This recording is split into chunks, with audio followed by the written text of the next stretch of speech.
आज हम BA fourth semester के सब्जेक्ट हिस्ट्री की आखिरी यूनिट 8 के 30 ऐसे इंपॉर्टेंट एमसीक्यूज करने वाले हैं जो कि पेपर में हर साल रिपीट होते हैं। इसलिए एक भी एमसीक्यूज मिस मत करना, वीडियो को एंड तक जरूर देखना। चैनल पर नया है तो चैनल को सब्सक्राइब कर लीजिए। पीडीएफ के लिए आप हमें टेलीग्राम पर मैसेज कर सकते हैं। तो यूनिट 8 पर हमें पढ़ना है वर्ल्ड वॉर सेकेंड और यूएनओ के बारे में।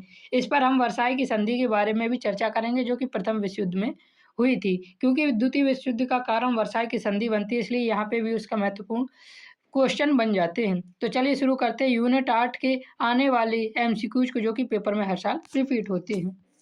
पहला क्वेश्चन है हमारा, द्वितीय विश्व युद्ध कब हुआ? तो इसका हमारा सही आंसर है 1 सितंबर 1939 में द्वितीय विश्व युद्ध हुआ था और जर्मनी द्वारा पोलैंड पर आक्रमण करने के साथ हुआ था ये विश्व युद्ध शुरू। तो जर्मनी ने किस देश पर आक्रमण करके मतलब कि द्वितीय विश्व युद्ध की शुरुआत की थी? तो पोलैंड पर आक्रमण करके द्वितीय विश्व युद्ध की शुरुआत की थी। क्वेश्चन नंबर दूसरा दिया हुआ है, वर्साई की संधि किस युद्ध के बाद हुई?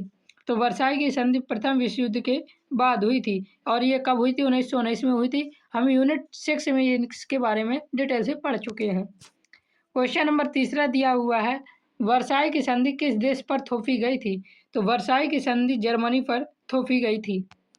क्वेश्चन नंबर चौथा देखिए दिया हुआ है, जर्मनी ने वर्साई की संधि को क्या कहा? तो जर्मनी ने वर्साई की संधि को अपमान की संधि कहा है। जर्मनी के लोगों और नेता विशेषकर हिटलर ने वर्साई की संधि को अपमानजनक और आदेशित शांति माना है।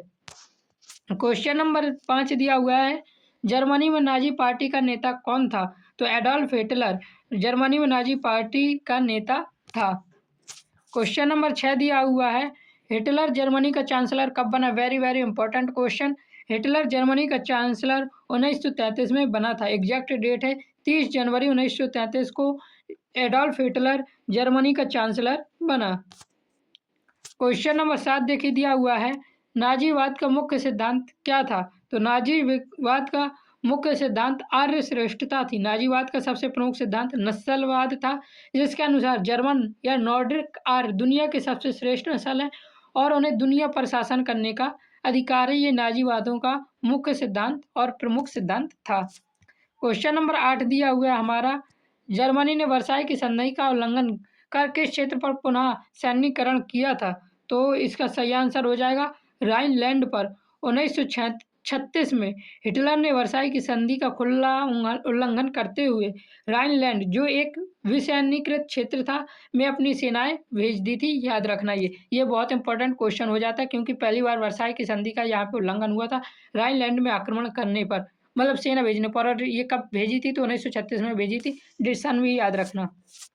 क्वेश्चन नंबर 9 दिया हुआ है, फांसीवाद का जन्म किस देश में हुआ?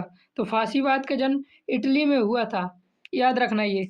क्वेश्चन नंबर 10 दिया हुआ है, मुसोलिनी ने इथोपिया पर आक्रमण कब किया?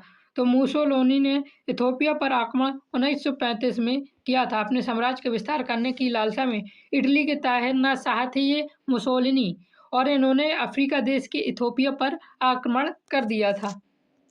क्वेश्चन नंबर 11 दिया हुआ है, जापान ने मंचूरिया पर कब कब्जा किया? तो इसका हमारा सही आंसर हो जाएगा, जापान ने मंचूरिया पर 1931 में कब्जा किया था। याद रखना ये।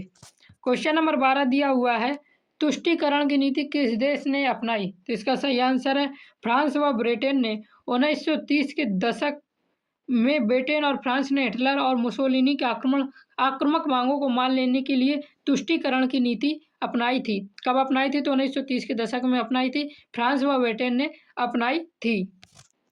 क्वेश्चन नंबर 13 दिया हुआ है, म्यूनिख समझौता कब हुआ? तो म्यूनिख समझौता 29 सितंबर 1938 को जर्मनी, इटली, ब्रिटेन और फ्रांस के बीच म्यूनिख समझौता हुआ था, जो तुष्टीकरण की नीति का चरम था। याद रखना, तुष्टीकरण की नीति का ये चरम था, जो कि 12 नंबर क्वेश्चन पे हमने देखा था तुष्टीकरण। क्वेश्चन नंबर 14 है, म्यूनिख समझौते में जर्मनी को कौन सा क्षेत्र दिया गया? तो म्यूनिख समझौते में जर्मनी को सुडेटनेलैंड दिया गया था। इस समझौते के तहत कुछ ऐसा नाम था, चेकोस्लोवाकिया जैसा कुछ नाम था, से बिना पूछे उसका स्कॉटलैंड हिटलर को सौंप दिया गया था, स्टुडेंटलैंड।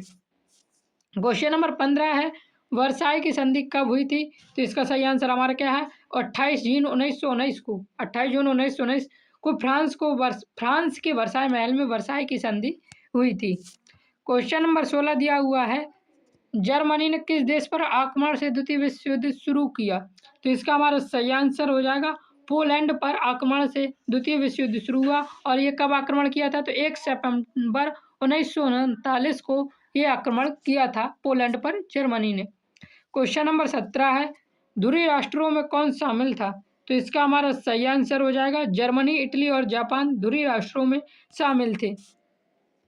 क्वेश्चन नंबर 18 है, रोम बर्लिन धुरी कब बनी? तो रोम बर्लिन धुरी 1936 में इटली और जर्मनी के बीच एक मित्रता और सहयोग समझौता हुआ जिसे रोम बर्लिन धुरी कहा जाता है। क्वेश्चन नंबर 19 है हमारा, त्रिपक्षीय संधि कब हुई? तो त्रिपक्षीय संधि 1940 में हुई थी। जर्मनी, इटली और जापान के बीच त्रिपक्षीय संधि पर हस्ताक्षर हुए थे। किस किस के बीच हुए थे? याद रखना नाम, जर्मनी, इटली और जापान के बीच। कब? 1940 में। क्वेश्चन नंबर 20 है हमारा, राष्ट्र संघ की स्थापना कब हुई? तो राष्ट्र संघ की स्थापना 1920 में हुई थी। प्रथम विश्व युद्ध के बाद भविष्य में युद्धों को रोकने के लिए 10 जनवरी, डेट याद रखना, 10 जनवरी 1920 को राष्ट्र संघ की स्थापना हुई थी। क्वेश्चन नंबर 21 है, राष्ट्र संघ की विफलता का मुख्य कारण क्या था? तो इसका सही आंसर है सैन्य शक्ति का अभाव राष्ट्र संघ की विफलता का मुख्य कारण था। क्वेश्चन नंबर 22 है, वैश्विक आर्थिक मंदी कब शुरू हुई?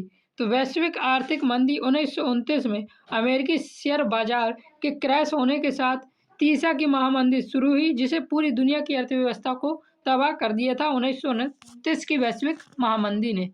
क्वेश्चन नंबर 23 देखिए दिया हुआ है, जर्मनी और सोवियत संघ के बीच अनाक्रमण संधि कब हुई? तो जर्मनी और सोवियत संघ के बीच अनाक्रमण संधि 1939 में हुई थी। अगस्त 1939 में हुई थी, इसे याद रखना। मंथ कौन सा था? अगस्त 1939 में। हिटलर और स्टालिन के बीच एक अनाक्रमण संधि हुई जिसमें दोनों ने एक दूसरे पर हमला न करने और पोलैंड को आपस में बांटने का फैसला किया था 1939 की संधि, जिसे अनाक्रमण की संधि के तहत। क्वेश्चन नंबर 24 है, द्वितीय विश्व युद्ध कब समाप्त हुआ? तो द्वितीय विश्व युद्ध 1945, डेट याद रखना, 2 सितंबर 1945 को जापान के औपचारिक आत्मसमर्पण के साथ ही द्वितीय विश्व समाप्त हो गया था। क्वेश्चन नंबर 25 दिया हुआ है, संयुक्त राष्ट्र की स्थापना कब हुई? तो इसका सही आंसर है 1945 में संयुक्त राष्ट्र की स्थापना हुई थी। द्वितीय विश्व युद्ध की तबाही के बाद आने वाली पीढ़ियों को युद्ध से बचाने के लिए 24 अक्टूबर 1945 को, डेट याद रख लेना, 24 अक्टूबर 1945 को यूएनओ या जिसे संयुक्त राष्ट्र कहते हैं 1945 में इसकी स्थापना हो गई थी। क्वेश्चन नंबर 26 है, संयुक्त राष्ट्र का मुख्य उद्देश्य क्या है?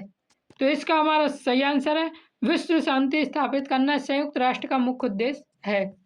क्वेश्चन नंबर 27 है, संयुक्त राष्ट्र का मुख्यालय कहाँ है? तो संयुक्त राष्ट्र का मुख्यालय न्यूयॉर्क में है। ये अमेरिका का न्यूयॉर्क शहर है, याद रखना पहले। क्वेश्चन नंबर 28 है, सुरक्षा परिषद के स्थायी सदस्य कितने हैं? तो सुरक्षा परिषद के स्थायी सदस्य हैं 5, जिसमें अमेरिका, रूस, चीन, फ्रांस और ब्रिटेन शामिल है। याद रखना कौन कौन है? अमेरिका, रूस, चीन, फ्रांस और ब्रिटेन। क्वेश्चन नंबर 29 है, वीटो शक्ति किसके पास होती है? तो वीटो शक्ति सुरक्षा परिषद के स्थायी सदस्य के पास होती है। क्वेश्चन नंबर 30 है और आखिरी क्वेश्चन, ये हमारी 8वीं और आखिरी यूनिट का, संयुक्त राष्ट्र के वर्तमान सदस्य देशों की संख्या 2024 तक कितनी है? तो अभी भी 193 ही है और 2024 में भी 193 थी, यानी अप्रैल 2026 में संयुक्त राष्ट्र के सदस्य देशों की संख्या कितनी है? 193 है 2026 में। तो इस प्रकार 30 रिपीटेड एमसीक्यूज मैंने आपको करवा दिए। वीडियो पसंद आई तो लाइक जरूर करना, पेपर से पहले सारे वीडियो देखकर जरूर जाना। जय हिंद, जय भारत, राधे राधे।